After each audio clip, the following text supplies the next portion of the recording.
बरगढ़ जिला भेडेन ब्लॉक परिसर में मिशन शक्ति विभागर गोष्ठी सहायिका माने गणधारणार बसिछंती। गोष्ठी सहायिका माने 6 मास हेब प्रोत्साहन राशि बदल में निर्दिष्ट पारिश्रमिक दाबी में भेडेन ब्लॉक 17टी पंचायतर शह शह महिला धारणार बसिछंती। स्थायी समाधान न हेले सोमवार दिन ठारू आंदोलन जोरदार हेब बोली संघ पक्षरु चेतावनी दिया जायछि। एक दाबीपत्र भेडेन बीडीओ को संघ पक्षरु दिया जायछि।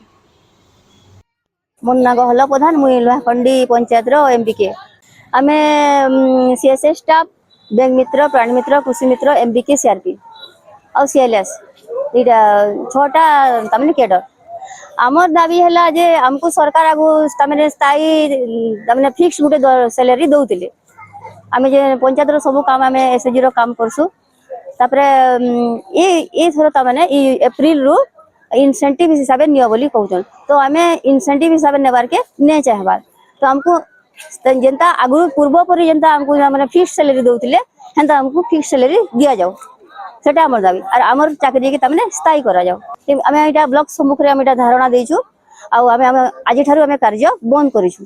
आगामी दिन रे बोले आमे जदी हमर दाबी पूर्ण नै हेबा आमे तमने ई धारणा के आमे तमे स्ट्राइक के चालू रखबो।